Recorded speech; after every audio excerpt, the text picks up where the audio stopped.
স্বাগত জানাচ্ছি প্রিয় দর্শক মানচিত্রের নিয়মিত আয়োজন কথোপকথনের। আসসালামু আলাইকুম। আশা করি সবাই ভালো আছেন। সবচেয়ে বড় আপডেট নিয়ে এসেছে। মন খুশি হয়ে যাবে এবং আপনারা সতর্কও হবেন। ইউএই এর পৈশাচিকতা ও নিকৃষ্টতা দুনিয়ার সামনে আসবে। এর আগে আমি প্রায়ই আপনাদের বলেছি যে ইসরায়েলের সবচেয়ে কট্টর মিত্র হলো ইউএই। এমনকি আমি প্রায় একটা কথা বলে থাকি যে এই অঞ্চলের নতুন ইসরায়েল হলো ইউএই। হ্যাঁ, আজ আরও একবার তা প্রমাণিত হলো। এই খবরটি এখান থেকে শুরু হচ্ছে যে নেতানিয়াহু ট্রাম্পের সঙ্গে দেখা করতে গেল এবং সে ট্রাম্পকে রাজি করালো ইরানের উপর বড় হামলা চালানোর জন্য। এরপর ডোনাল্ড ট্রাম্প ইরানের উপর বড় হামলার কথা বলে দিলেন, এমনকি ঘোষণা করে দিলেন, অনুমোদনও দিয়ে দিলেন। বরাবরের মতো এমন একটা পরিবেশ তৈরি করে দিলেন যে ইরানের উপর হামলা হতে চলেছে। আমরা ইরানকে মুছে দেব, আমরা ইরানকে কাঁপিয়ে দেব, ইরানের এই করে দেব, সেই করে দেব, এই সমস্ত কথা বলতে থাকলেন। এরপরই হঠাৎ করেই একদিন রাতে ডোনাল্ড ট্রাম্প এই দেখুন এই পোস্টই করে দিলেন যে আমাদের মধ্যে সমঝোতা হয়ে গেছে, ইরানের সঙ্গে আমাদের আলোচনা হয়ে গেছে, আমরা ইরানের উপর হামলা করব না। হ্যাঁ, এই পুরো 6 মাসে আপনারা দেখেছেন ডোনাল্ড ট্রাম্প ইরানের পুরো সভ্যতা মুছে ফেলার কথা বলেছেন, ইরানের মানুষকে শেষ করে দেওয়ার কথা বলেছেন, ইরানের উপর সবচেয়ে বড় হামলা চালানোর কথা বলেছেন। তখন ঠিক তার 24 ঘন্টার মধ্যেই ট্রাম্প আবার পোল্টে নিয়েছেন। ট্রাম্প সেই সমস্ত হামলা স্থগিত করে দিয়েছেন। গত এক সপ্তাহ ধরে আমি আপনাদের বলে আসছি যে আমেরিকার অস্ত্র ফুরিয়ে আসছে, ইন্টারসেপ্টর শেষ হয়ে যাচ্ছে। শীর্ষ মার্কিন কর্মকর্তারা ট্রাম্পকে জানিয়েছেন যে তারা বড় হামলা চালানোর মতো পরিস্থিতিতে নেই। কাল আমি আপনাদেরকে জানিয়েছিলাম যে মার্কিন নৌবাহিনী বলেছে আমরা দুজনকে বাঁচাতে পারবো না, অন্যদের বাঁচাতে গেলে আমরা নিজেদের বাঁচাতে পারবো না এবং আমাদের মিত্রদের বাঁচাতে পারবো না, আমরা কেবল নিজেদেরই বাঁচাতে পারি। যদি ইসরায়েলকে বাঁচানোর কথাই আসে তবে আমরা এমন এক পরিস্থিতিতে নেই যে ইরানের হামলা মোকাবেলা করতে পারব। এই সমস্ত বিষয় পরিষ্কারভাবে বুঝিয়ে দিচ্ছে যে আমেরিকা হেরে গেছে। সে কেবল ছটফট করছে, ধুকছে, তবুও হার স্বীকার করছে না যে আমরা হেরে গেছি, কারণ তার চরিত্রই এমন। যাই হোক, খবর এসেছে যে ডোনাল্ড ট্রাম্পের এই বিবৃতির পর ইউএই এবং ইসরায়েল তীব্র চাপ সৃষ্টি করেছে। ইসরায়েল বলেছে যে আমাদের জানালোও না, অথচ ইরানের সঙ্গে সমঝোতার কথা বলে দিল এবং আক্রমণ বাতিল করে দিল। ইসরায়েলের জন্য এটি সবচেয়ে বড় ধাক্কা। ইউএই আমেরিকাকে বলেছে যে ইরানের উপর হামলা করুন, আমরা চাই আপনারা ইরানের উপর আক্রমণ করুন। তো এই হলো ইউএই এবং ঠিক একই অবস্থান রয়েছে ইসরায়েল। দুটো যেন একই মুদ্রার এপিঠ ওপিঠ।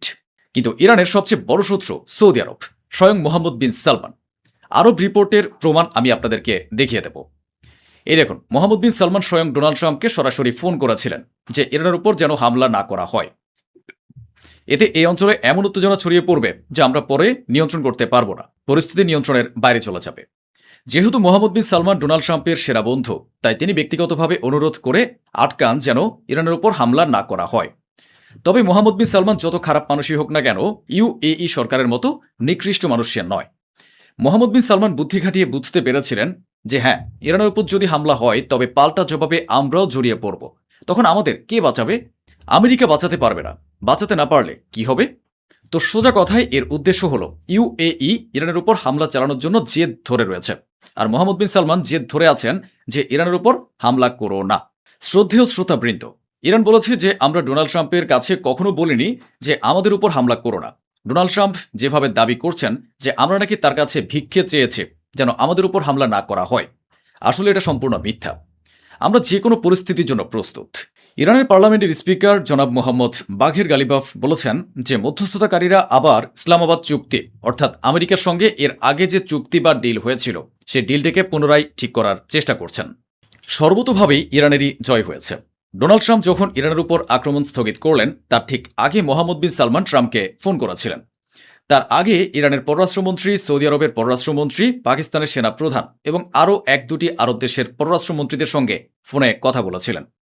ইরানের পররাষ্ট্রমন্ত্রী বলেছিলেন আমেরিকা যদি আমাদের উপর হামলা করে তবে তার পাল্টা জবাবে আপনাদের এলাকা রেহাই পাবে না, আপনাদের ভূখণ্ড থেকেও আক্রমণ পরিচালিত হবে এবং আমরাও তার জবাব দেব। পাকিস্তানের আসিম মুনির তিনি বলেন যে এই যুদ্ধ এতটাই বেড়ে যাবে যে কেউ একে থামাতে পারবে না। সৌদি আরবের পররাষ্ট্রমন্ত্রীকে ইরানের পররাষ্ট্রমন্ত্রী সাফ জানিয়ে দিয়েছিলেন যে আপনাদের ওখানে আমেরিকার সঙ্গে যুক্ত যে পরিকাঠামো বা ইনফ্রাস্ট্রাকচার রয়েছে আমরা সেগুলোকেও লক্ষ্যবস্তু বানাবো। এই যুদ্ধ অনেক দূর গড়িয়ে যাবে, আমেরিকা আগুন নিয়ে খেলছে। এরপরেই মোহাম্মদ বিন সালমান দ্রুত তার জুব্বা পরে ফেললেন এবং তৎক্ষণাৎ ট্রাম্পকে ফোন লাগালেন। বললেন, ভাইরে, তোদের পাল্লায় পড়ে আমরাও শেষ হয়ে যাব। এ হলো পুরো গল্প, আর এই পুরো গল্পটাই আমি আপনাদের প্রতিদিন বুঝিয়ে বলি।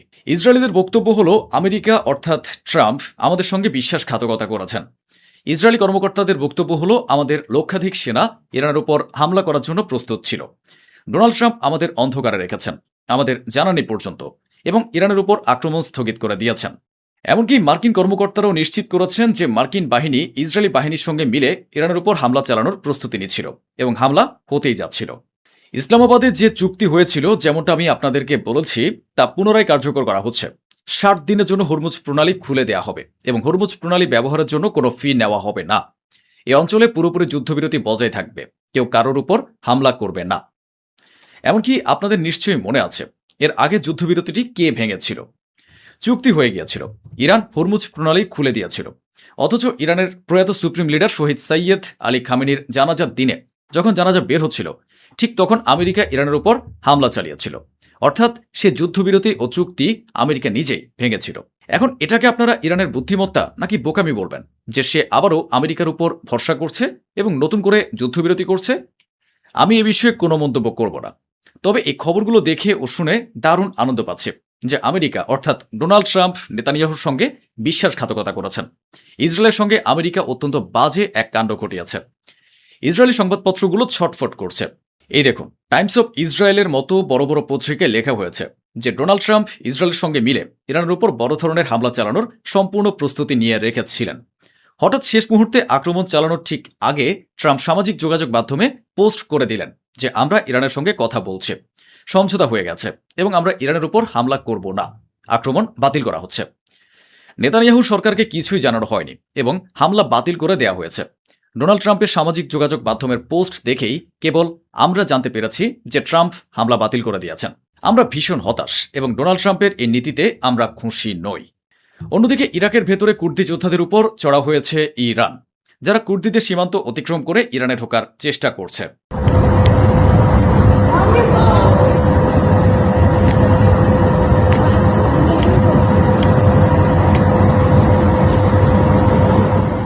এদিকে ইরাকি কর্মকর্তারা জানিয়েছেন যে কুর্দিদের সমর্থন দেওয়ার জন্য আমেরিকা তাদের কাছে অস্ত্র পাঠিয়েছে।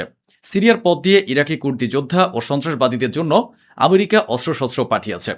সম্ভবত এই কারণে ইরান কুর্দিদের উপর ধারাবাহিক আক্রমণ চালিয়ে যাচ্ছে।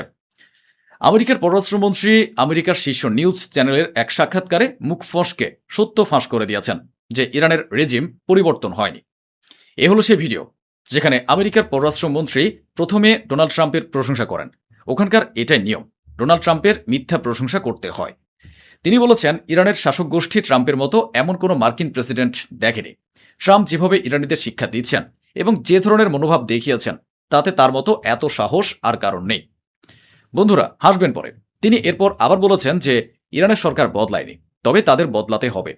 এই একটি লাইনের কারণে সারা বিশ্বে এই খবর ছড়িয়ে পড়ে যে হ্যাঁ, ইরানের রিজিম বদলায়নি। ডোনাল্ড ট্রাম্প এবং ইসরায়েল সম্পূর্ণভাবে ব্যর্থ হয়েছে। শ্রদ্ধেয় শ্রোতাবৃন্দ, এখন তাদের বক্তব্য পরিবর্তন আসতে শুরু করেছে, কারণ সত্য তো আর লুকিয়ে রাখা যায় না। আমরা তো আপনাদের প্রতিদিন এই কথাই বলে আসছি। যে পররাষ্ট্রমন্ত্রী কাল পর্যন্ত ডোনাল্ড ট্রাম্পের কথা আউড়ে যাচ্ছিলেন যে ইরানের কাছে কোনো মিসাইল অবশিষ্ট নেই, ইরানের কাছে কোনো ড্রোন নেই, ইরান বিপদে আছে, ইরান পুরোপুরি ভেঙে পড়েছে, আজকে মার্কিন পররাষ্ট্রমন্ত্রীর মুখে শোনা যাচ্ছে যে ইরানের কাছে এখনও প্রচুর মিসাইল ও ড্রোন রয়েছে। তবে হ্যাঁ, আমরা তাদের বেশ কিছু অস্ত্র ধ্বংস করেছি। সারা দুনিয়া তোমাদের আসল ক্ষমতা জেনে গেছে এবং অন্তরে অন্তরে ইরানকে শক্তিমান বলে মেনে নিয়েছে। এখন যারা আমেরিকাকে নিজেদের বাপ মনে করত তারাই বলতে শুরু করলো যে আপনারা এমনটা করলেন কেন। ট্রাম্পকে প্রশ্ন করতে শুরু করলো যে ভাই, হামলা থামালেন কেন? আপনাদের কি ট্রাউজার ভিজে গেছে নাকি? তো কিছু একটা বলতেই হয়। তাই ডোনাল্ড ট্রাম্পের কর্মকর্তারা এবং ট্রাম্প নিজে বললেন যে আমরা হামলা এই কারণে স্থগিত করেছি কারণ ইরান হরমুজ প্রণালী খুলে দিতে রাজি হয়েছে। এখন এখানে দুটি দিক রয়েছে। ইরান যদি হরমুজ প্রণালী খুলে দেয় তবে আমরা মেনে নেব যে হ্যাঁ, আমেরিকা জিতেছে এবং ইরান হেরেছে। কিন্তু এখানে যদি ইরানের কথা বলা হয় তবে জানেনই তো ইরান কি বলেছে। ইরান জানিয়েছে যে আমরা কোনো প্রতিশ্রুতিই দেইনি, আমরা হরমুজ প্রণালী খুলবই না। তাই ট্রাম্পের যদি সাহস থাকে তবে এই বিবৃতির পর তিনি ইরানের উপর আক্রমণ করে দেখান। শ্রদ্ধেয় শ্রোতাবৃন্দ, নিজেদের মান বাঁচাতে মার্কিন সরকারের ডোনাল্ড ট্রাম্প লাগাতার মিথ্যা বলে যাচ্ছেন। ইরানের সঙ্গে লড়ার মতো কোনো সাহস তার নেই। পরম করুণাময় আল্লাহ তাআলার অদৃশ্য শক্তির সাহায্যে ইরানকে এমনভাবে সাহায্য করছেন যে আমরা এবং আপনারা উভয়ই এর সাক্ষী হয়ে গেছি। এবার শুনুন আরব দেশগুলো সম্পর্কে ইরানের প্রয়াত সুপ্রিম লিডার যা বলেছিলেন। এই যুদ্ধ যদি ছড়িয়ে পড়ে তবে সবার উপরে আঘাত আসবে। তখন আরব দেশগুলো মুচকি হাসছিল যে হয়তো খামেনি ভয় পাচ্ছেন। আজকের তাজা রিপোর্ট হলো এখন যত আরব দেশ রয়েছে তারা সবাই ভীষণভাবে হতাশ ও বিরক্ত যে আমেরিকার বড় বড় কথার বিপরীতে ইরানের বিরুদ্ধে তাদের কাছে আদতে কোনো প্ল্যানই নেই। ইরানকে থামানোর জন্য বা ইরানের উপর হামলা চালানোর জন্য তাদের কোনো রণকৌশল নেই। আর এতে আরবদের সবচেয়ে বড় ক্ষতি এই হচ্ছে যে এই যুদ্ধে সবচেয়ে বেশি হামলা হচ্ছে আরব দেশগুলোর উপর এবং এর সরাসরি প্রভাব পড়ছে আরবদের অর্থনীতির উপর। আর এতে ইরানের প্রয়াত সুপ্রিম লিডার যা বলেছিলেন তা সম্পূর্ণ সত্য বলে প্রমাণিত হচ্ছে। শ্রদ্ধেয় শ্রোতাবৃন্দ, ইরান আমেরিকার যে হাল করেছে ইতিহাস তা মনে রাখবে এবং ভবিষ্যতে এ নিয়েও আলোচনা হবে। ৪১ দিনের এক যুদ্ধে ইরাকের উপর আমেরিকায় একটা ট্যাঙ্কার টহল দিচ্ছিল, সেটাও আঘাতপ্রাপ্ত হয়েছিল। ইরানের যোদ্ধারা সেটিতে সফলভাবে আঘাত হানে। পুরো ৪.৫ মাস লেগেছে সেই ট্যাঙ্কারটি মেরামত করতে এবং এখন সেটি ইসরায়েলের উদ্দেশ্যে রওনা দিয়েছে। এবার একটু ভেবে দেখুন, আমেরিকা বলছে যে আমরা ইরানের উপর আক্রমণ এই কারণে বন্ধ করেছি কারণ ইরান হরমুজ প্রণালী খুলে দিতে রাজি হয়েছিল। আর এখন ইরানের পররাষ্ট্র মন্ত্রণালয় থেকে কি বিবৃতি এসেছে দেখুন। ইরানের পররাষ্ট্র মন্ত্রণালয় জানিয়েছে যে হরমুজ প্রণালী আগের মতো সহজলভ্য হবে না, ওটি আমাদের পূর্ণ নিয়ন্ত্রণে রয়েছে। এখন আর ওটা ইচ্ছে মতো খোলা হবে না, ওটা আমাদের নিয়ম অনুযায়ী চলবে। হরমুজ প্রণালী আমাদেরই। তাহলে মিথ্যাবাদী কে? ইরানের রাষ্ট্রপতি পেজেশকিয়ান বলেছেন আমাদের আমেরিকাকে বাধ্য করতে হবে যেন ট্রাম্প ইসলামাবাদ চুক্তি মেনে চলেন এবং ট্রাম্প যেন আবারও কোনো নতুন বিশ্বাসঘাতকতা না করেন, পুনরায় হামলা না চালান এবং নতুন করে উত্তেজনা সৃষ্টি করে চুক্তি ভেঙে না বসেন। খোদ আমেরিকার সংবাদপত্র কি বলছে তা আপনারা নিজ চোখেই দেখে নিন। আমেরিকার নিজেদের সংবাদপত্রেই লেখা হচ্ছে যে ডোনাল্ড ট্রাম্প ইরানের উপরে যতই বোমাবর্ষণ করুন না কেন তিনি কেবল বোমা ফেলেই হরমুজ প্রণালী খুলে দিতে পারবেন না। এদিকে ইরানি কর্মকর্তারা নিজেরাই জানিয়েছেন যে আমাদের এই যুদ্ধবিরতি কার্যকর হওয়ার ফলে আমরা তার পুরো ফায়দা তুলেছি। সর্বোচ্চ পরিমাণ অস্ত্র উৎপাদন করতে, অস্ত্রশস্ত্র মোতায়েন করতে, অস্ত্রের যন্ত্রাংশ আমদানি করতে এবং নিজেদের আরো শক্তিশালী করে তুলতে পেরেছি। در واقع با توجه به سابقه بدعهدی امریکایی‌ها می‌دانستیم که ممکنه این در واقع تفاهم‌نامه نقض بشه و دوباره جنگی آغاز بشه. به همین دلیل هیچ وقت اعتماد به امریکایی‌ها نکردیم در این تفاهم‌نامه. 67% মার্কিন নাগরিকের এটাই বিশ্বাস ট্রাম্প ইরানের উপর যে হামলা চালিয়েছেন তাতে উল্টো আমেরিকারই মারাত্মক ক্ষতি হয়েছে। আসসালামু আলাইকুম প্রিয় দর্শক, সবাইকে স্বাগত জানাচ্ছি তুরস্ক থেকে। আমি জাহিদুল ইসলাম। ইরান এবং আমেরিকাকে এখনো আলোচনার টেবিলে বসাতে ব্যর্থ হয়েছে মধ্যস্থতাকারীরা। যদিও মার্কিন প্রেসিডেন্ট ডোনাল্ড ট্রাম্প সকালে এক কথা বলছেন, বিকালে আরেক কথা বলছেন ইরানের সাথে আলোচনা চলছে, অগ্রগতি হচ্ছে। ইরান বলছে আমরা আমেরিকার সাথে কোনো আলোচনাতেই বসিনি। মার্কিন প্রেসিডেন্ট ডোনাল্ড ট্রাম্পকে নতুন করে হুঁশিয়ারি দিয়েছে ইরানের প্রেসিডেন্টের উপদেষ্টা মহসিন রেজাই বলেছে মার্কিন যুক্তরাষ্ট্র যদি ইরানের বিরুদ্ধে নেভাল ব্লকেড বা নৌ অবরোধ বন্ধ না করে তাহলে আমেরিকার যুদ্ধ জাহাজের জন্য বড় ধরনের ঝুঁকি তৈরি করবে ইরান, ক্ষয়ক্ষতি হবে আমেরিকার। তিনি এক টেলিভিশন চ্যানেলে আমেরিকাকে এই হুঁশিয়ারি দেন। تحمل کنیم حتما برای ناوهای آمریکا، برای پایگاه آمریکا خطرات جدی به وجود خواهد اومد. یعنی ما دست بزنیم روی دست هم دیگه، آمریکا به محاصره دریایی ادامه بده، هیچ گامی هم در رابطه با شروط ایران بر نداره، همینطور بمونیم। ইরানের এই জেনারেল ইরানের জীবিত জেনারেলদের মধ্যে সিনিয়র মোস্ট একজন জেনারেল, এবং তিনি আমেরিকাকে বলেন যে আমেরিকা আমাদের জাহাজগুলোকে বাধা দিবে, আমরা এটা বেশি দিন টলারেট করব না। অন্যদিকে ইরানের ল্যান্ড ফোর্সের কমান্ডার কারামি নতুন হুঁশিয়ারি দিয়েছে মার্কিন যুক্তরাষ্ট্রকে। আইআরজিসি গ্রাউন্ড ফোর্সের কমান্ডার জেনারেল কারামি বলেছেন গোয়েন্দা সক্ষমতায় শ্রেষ্ঠত্ব, অপারেশনাল প্রস্তুতি এবং ইমান, প্রযুক্তি ও আধুনিক বিজ্ঞানের সমন্বিত ব্যবহারের মাধ্যমে ইরান বিদেশি শক্তি ও সন্ত্রাসী গোষ্ঠীর যে কোনো হুমকির বিরুদ্ধে চূড়ান্ত ও নির্ণায়ক জবাব দিতে সক্ষম। এদিকে ইরানের অ্যাকশন অব্যাহত রয়েছে। ইরান হরমুজ প্রণালীতে নতুন করে একটি জাহাজে অ্যাটাক করেছে বলে সংবাদ এসেছে। ওমান উপকূলে একটি জাহাজে একটি প্রজেক্টাইলের আক্রমণ হয়েছে। অন্যদিকে বাণিজ্য জাহাজের চলাচল কমে গিয়েছে বাবেল মানদেব প্রণালীতেও। বিশ্বব্যাপী সমুদ্র জাহাজের উপর এই ধরনের চলাচল কমে যাওয়ায় তেলের দাম বাড়ছে। তেলের দাম বাড়ায় মার্কিন অর্থনীতি ধুঁকছে। তবে মার্কিন প্রেসিডেন্ট ডোনাল্ড ট্রাম্প বলছে, না না, তেলের দাম বাড়ার কারণ হলো আমেরিকান কোম্পানিগুলো অতিরিক্ত লাভ করছে।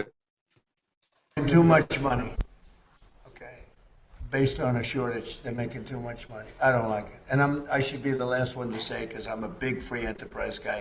Nobody bigger. And you know, you're going to see oil when we're finished with Iran. You're going to see the prices drop. But they made too much money. Too much money. যারা মার্কিন যুক্তরাষ্ট্র থেকে দেখছেন তারা কমেন্টে জানাবেন মার্কিন যুক্তরাষ্ট্রে জ্বালানি তেলের দাম কেমন, পার গ্যালেন কত করে কিনছেন, এবং অন্যান্য দেশেও যারা গাড়ি চালান তাদের তেলের দাম কেমন। তুরস্কে জ্বালানি তেল, যেটাকে বেনজিন বলে, পার লিটার 68 লিরা করে আমরা গতকাল কিনলাম। সারা বিশ্বে তেলের দাম বেড়ে যাচ্ছে হরমুজ প্রণালী এবং বাবেল মানদেব প্রণালীতে জাহাজ চলাচল সীমিত হয়ে যাওয়ার কারণে, ইরান আমেরিকা উত্তেজনা হওয়ার কারণে। অথচ মার্কিন প্রেসিডেন্ট দোষ দিচ্ছে মার্কিন কোম্পানি এক্সন মোবিলকে, তারা নাকি অতিরিক্ত মুনাফা করছে। গত বছরের চেয়ে এবছর নাকি 12 গুণ বেশি মুনাফা করেছে। মার্কিন অর্থনীতির 12টা বাজিয়ে দোষ চাপিয়ে দিচ্ছে তেলের কোম্পানিগুলোর বিরুদ্ধে। এদিকে মার্কিন প্রেসিডেন্ট ডোনাল্ড ট্রাম্প ইরানকে আবারও সুযোগ দিতে চাইছে একটি আলোচনায় বসার জন্য। যদিও ইরান বলছে যে আমরা আমেরিকাকে কোনো আলোচনার রিকোয়েস্ট করিনি। ডোনাল্ড ট্রাম্প বলছে আমার শেষ মুহূর্তের আমেরিকার বিরুদ্ধে আক্রমণটি বন্ধ হয়েছিল শুধুমাত্র আরব রাষ্ট্রগুলো এবং ইরানের অনুরোধে। আরব রাষ্ট্রগুলো বলছে আমরা ট্রাম্পের সাথে এই বিষয়ে কোনো কথা বলিনি। ইরান বলছে কথা বলার কোনো প্রশ্নই ওঠেনি। আবার মার্কিন সেনাবাহিনী বলছে আসলে ইরানের বিরুদ্ধে হামলার কোনো পরিকল্পনাই ছিল না। ইসরায়েল বলছে আমরা কত আশায় বুক বেঁধে বসেছিলাম আমেরিকা এসে আমাদের পক্ষে একটা যুদ্ধ করে দেবে। এখন ট্রাম্প বলছে কোনো পরিকল্পনাই ছিল না। ট্রাম্প বলছে আমি আসলে আমেরিকা ইরানকে একটু আলোচনায় দ্রুত নিয়ে আসার জন্য, চাপ সৃষ্টির জন্য এই কথা বলেছিলাম। তবে আমরা চাইলে যে কোনো সময় ইরানে হামলা করতে পারি এবং এটা ইরানের জন্য লাস্ট চান্স। আমি ইরানকে আরেকটু সময় দিতে চাই। Time you turned off airstrikes against Iran since April to negotiate. What is your message to the American people who are wondering what has changed this time? Why should it be any different? Well, you don't know. I don't know. I think we're going to maybe get something, but I want to give them every last chance before decapitation. It's very tough to do what we have planned, still planned. We'll see what happens. সবচেয়ে interesting বিষয় হলো মার্কিন প্রেসিডেন্টকে ঝুলিয়ে রেখেছে ইরানিরা। American প্রেসিডেন্টকে আর পাত্তা দিচ্ছে না। আমেরিকার প্রেসিডেন্ট ডোনাল্ড ট্রাম্পের বিরুদ্ধে ইরানি জেনারেল মহসিন রেজাই বলছে যে ইসলামাবাদের মধ্যস্থতায় একটা সমঝোতা হয়েছিল, সেই সমঝোতায় সবাই স্বাক্ষর করেছিল। এই আমেরিকা একতরফা ভাবে সেই সমঝোতা লঙ্ঘন করেছে। আমেরিকার মুখের প্রেসিডেন্টের কোনো কথার দাম নেই এবং তারা যতক্ষণ পর্যন্ত এই সমঝোতায় ফিরে না আসবে ততক্ষণ পর্যন্ত তাদের সাথে কোনো আলোচনা নেই। প্রিয় দর্শক, মার্কিন প্রেসিডেন্ট ডোনাল্ড ট্রাম্প অনেকটা অসহায়, নিরুপায় হয়ে আছে, কোনো ভোগীযোগী কাজ করছে না। কখনো ইরানকে হুমকি দিচ্ছে, আবার তেলের দাম বেড়ে যাচ্ছে দেখে বলছে ইরানের সাথে আলোচনা হচ্ছে, আবার ইরান বলছে কোনো আলোচনাই হচ্ছে না। এই অস্থিরতার মধ্য দিয়ে সারা বিশ্বব্যাপী আন্তর্জাতিক বাজার অস্থির অবস্থায় রয়েছে এবং তাতে সবার মতো মার্কিন যুক্তরাষ্ট্র নিজেও ভুক্তভোগী। এদিকে গাজা নিয়ে ডোনাল্ড ট্রাম্পের সাথে মতবিরোধে লিপ্ত হয়েছে ইসরায়েলের প্রধানমন্ত্রী বেনিয়ামিন নেতানিয়াহু। আমরা গাজার কিছু আপডেট সংবাদ আপনাদেরকে দেব। গাজায় ক্রমাগত ইসরায়েলি আক্রমণ অব্যাহত আছে। প্রতিদিন গাজায় মানুষ মারা যাচ্ছে। হামাসের পক্ষ থেকে ঘোষণা দেওয়া হয়েছিল তারা অস্ত্র ত্যাগ করবে, বিনিময়ে যুদ্ধবিরতির দ্বিতীয় এবং তৃতীয় ধাপে যেতে হবে এবং ইসরায়েলি সৈন্যদেরকে গাজা থেকে প্রত্যাহার করতে হবে। গাজার পুনর্গঠনের জন্য কনস্ট্রাকশন ম্যাটেরিয়াল গাজাতে প্রবেশ করতে দিতে হবে। কিন্তু ইসরায়েল এই ঘোষণার পর নতুন করে টাল বাহানা শুরু করেছে। বেনিয়ামিন নেতানিয়াহু বলছে হামাস ভালো কথা রাজি হয়েছে অস্ত্র ত্যাগ করতে, তবে গাজায় কোনো ধরনের কনস্ট্রাকশন ম্যাটেরিয়াল প্রবেশ করবে না। আগে হামাসকে পরিপূর্ণ অস্ত্র সমর্পণ করতে হবে, তারপর বিষয়টা আমরা ভেবে দেখব। নতুন নতুন টাল বাহানা করছে। এদিকে গাজায় অসুস্থ মানুষদের চিকিৎসা সামগ্রীর সংকটের অবস্থা প্রকট আকার ধারণ করেছে। গাজার হসপিটালগুলোর পক্ষ থেকে জানানো হচ্ছে, হাসপাতালের জন্য জরুরি ঔষধ, মেডিকেল সাপ্লাই বাধা দিচ্ছে ইসরায়েল, যে কারণে অনেক মানুষ যুদ্ধ ছাড়াই নীরবে মৃত্যুর দিকে ঢলে পড়ছে। এদিকে এক হৃদয় বিদারক ঘটনা ঘটেছে পশ্চিম তীরে। সন্তান সম্ভবা এক মাকে নিয়ে দ্রুত হাসপাতালে ছুটে যাচ্ছিল একটি ফিলিস্তিনি অ্যাম্বুলেন্স, কিন্তু এই ক্রিটিক্যাল অ্যাম্বুলেন্সটিকে বিনা কারণে চেকপোস্টে আটকে দিয়েছে ইসরায়েলি নিরাপত্তা বাহিনী, এবং অনেক রিকোয়েস্ট করার পরও এই অ্যাম্বুলেন্সটিকে যেতে দেয়নি। শেষ পর্যন্ত অ্যাম্বুলেন্সের ভেতরে মৃত সন্তান প্রসব করেছেন ফিলিস্তিনি মা। ফিলিস্তিনি মাকে বাঁচানো গেলেও সন্তানকে বাঁচানো যায়নি। ফিলিস্তিনিদের বিরুদ্ধে এই ধরনের একটা অকুপেশন চলছে। যেই সৌদির বোরখা পরা, মানে ওই যে কিছু মাওলানা টাইপের আছে না, শায়েখে তেলাবিব, যারা বলে যে সব দোষ গাজার, গাজা কেন এই কাজ করলো, তো পশ্চিম তীর কোন কাজ করেছে? পশ্চিম তীরে কেন এই জুলুম? পৃথিবীর ইতিহাসে আছে কোনো দেশে এই ধরনের সন্তান সম্ভবা অ্যাম্বুলেন্স আটকে রেখে Asha al-Kayuti এই drives ধরনের the জুলুমের? only ambulance in a small Palestinian village in the West Bank. Last Monday, he picked up a woman who was 6 months pregnant, and she was bleeding, in terrible pain. She required urgent medical attention. But their route to the hospital was blocked by this checkpoint. Israeli soldiers had closed the road. The medics were forced to sit on the roadside and wait. But if they tried another route, they risked an attack by Israeli settlers. ফিলিস্তিনের ভেতরে ফিলিস্তিনের জায়গা জমি দখল করে জায়গায় জায়গায় checkpost বসিয়েছে। আপনার নিজের বাড়ি থেকে মামার বাড়িতে যেতে পারবেন না, মামার বাড়ি থেকে দাদার বাড়িতে যেতে পারবেন না, প্রত্যেকটি জায়গায় জায়গায় চেকপোস্ট। এই দেশটির নাম ফিলিস্তিন, দেশের মালিক ফিলিস্তিনা, ফিলিস্তিনিদের নিয়ন্ত্রণাধীন যে এরিয়া আছে সেখানেও চেকপোস্ট বসিয়েছে ইসরায়েল, এবং এইসব চেকপোস্টে প্রতিদিন তল্লাশির নামে মানুষকে বিরক্ত করা হয়, এবং এই 6 মাসের প্রেগনেন্ট মহিলাকে, যার রক্তপাত হচ্ছে, জরুরি হাসপাতালে নেওয়া দরকার, তাকে আটকে দিয়েছে গাড়ি। পরবর্তীতে গাড়ি অন্য রোডে যাওয়ার চেষ্টা করেছে, সেখানে ইসরায়েলি সেটেলাররা গাড়িতে হামলা করেছে। কোথায় যাবে? শেষ পর্যন্ত অ্যাম্বুলেন্সের ভেতরেই একটি মৃত সন্তান জন্মগ্রহণ করেছে। প্রিয় দর্শক, গাজায় দ্রুত যুদ্ধ বন্ধ করার জন্য 3টি মুসলিম দেশ একসাথে বিবৃতি দিয়েছে। মার্কিন যুক্তরাষ্ট্রকে হুঁশিয়ার করে দিয়ে বলেছে, দ্রুত ইসরায়েলের উপর চাপ বৃদ্ধি করুন। এই 3টি দেশের মধ্যে রয়েছে মিশর, কাতার এবং তুরস্ক। তারা বলেছে, হামাস অস্ত্র সমর্পণ করতে রাজি হয়েছে, আর কোনো টাল বাহানা চলবে না। যেভাবে কথা ছিল গাজায় যুদ্ধবিরতি হবে, সেইভাবে গাজায় যুদ্ধবিরতি হতে হবে, এবং আন্তর্জাতিক বিশ্বকে আরো চাপ সৃষ্টির কথা বলেছে। এদিকে বহুদিন পর ঘুম ভেঙেছে জাতিসংঘের। অনেকদিন পর খুঁজে পাওয়া গিয়েছে জাতিসংঘকে। জাতিসংঘ নতুন করে বড় ধরনের উদ্বেগ প্রকাশ করেছে গাজার পরিস্থিতিতে।